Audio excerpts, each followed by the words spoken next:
Hey everybody, welcome back to the shop. This is Todd with Industrial Comfort. In today's video, I'm going to show you how to remove the old plastic inserts from your miter saw and replace them with a homemade zero clearance insert.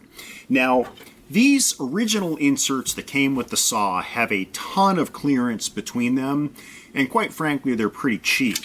And so the benefit of making your own, which by the way can be done in 15 minutes with scrap wood that you have laying around the shop, is that you have much better stability and more surface area by which to rest your workpiece, and you'll get a much cleaner cut because you're eliminating the gap that the saw blade or the kerf of the blade fits into. Not to mention you're going to eliminate a lot of the saw debris and dust collecting in the tray beneath here.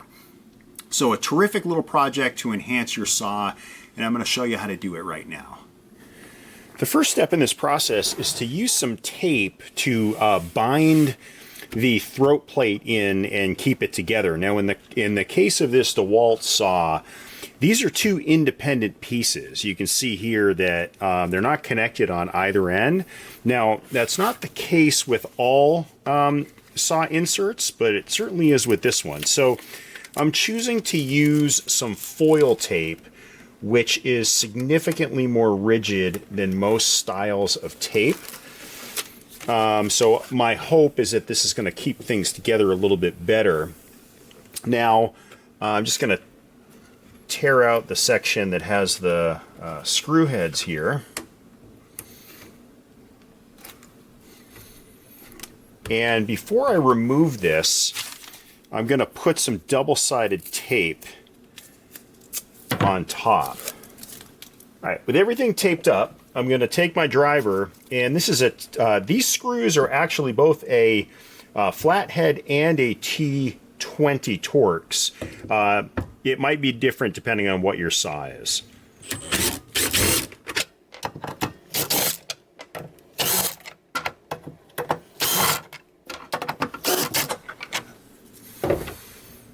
I am going to lift this out. You can see how filthy this thing gets and how much collects underneath. Okay, with the insert now off, I'm going to take my spare piece of wood that I've got here, and you just want to make sure that it is thicker than the plate itself. So I used a caliper to just make sure that it was, and I am going to line this up over the insert, and I'm going to apply some pressure to make sure that the double-sided tape sticks. And then I'm going to flip things over, and I'm going to get my drill now, and I am going to drill some holes here. I don't entirely trust that the double-sided tape alone is the right thing to do insofar as running this through the router. So just to be extra sure, I'm going to drill some holes here to keep it in place.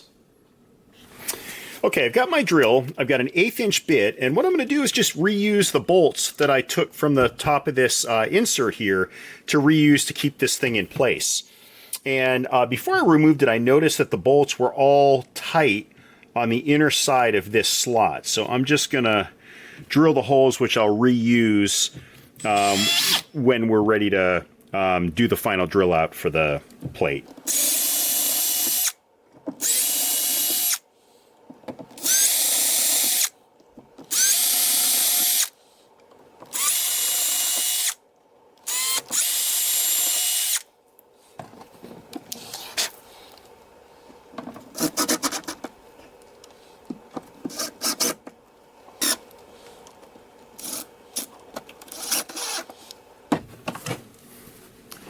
I'm over at the router now, and I'm going to use this flush cut bit, which is a straight bit with a bearing on top. And the concept here is that the bearing is going to ride alongside the plate here, and it's going to cut everything below.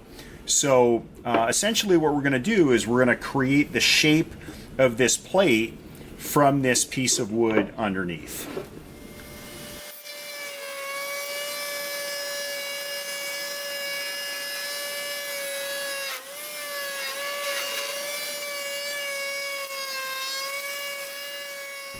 With the edges routed, I'm just going to back out these screws.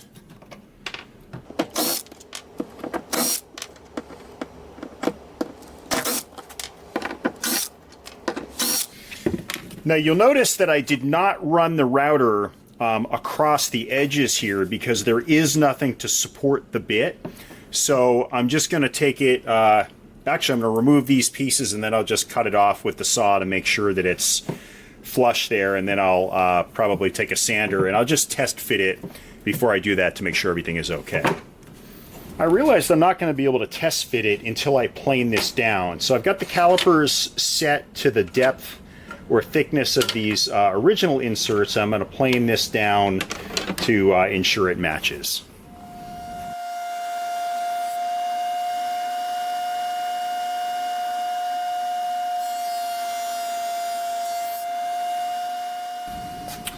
Okay, I've got a 3/8 inch bit here in the press to accommodate the head of this, or these screws I should say.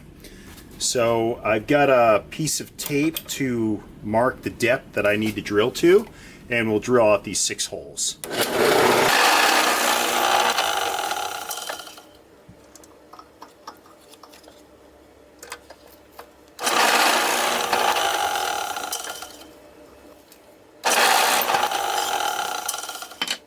Now before giving a sand and finish, I'm just going to do a test fit here, and it looks fantastic. So I'm going to pull it out, we'll give it a quick sand, and I'm going to use some True Oil, which is my kind of go-to finish. Easy to apply and super durable. Once that's finished, we'll put the bolts in and we'll do our test cut.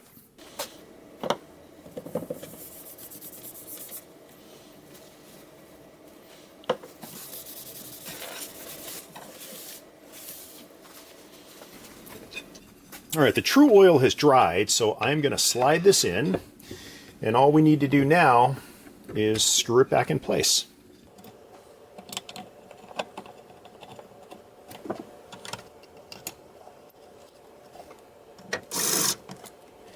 God, this is such an improvement.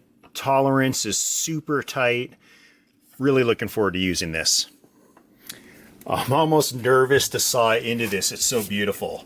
So let's give it a shot.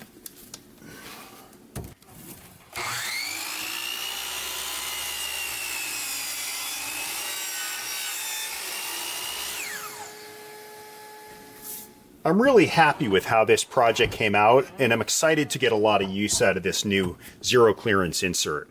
I hope you found this helpful. If you did, please give me a thumbs up and subscribe. Thanks for watching.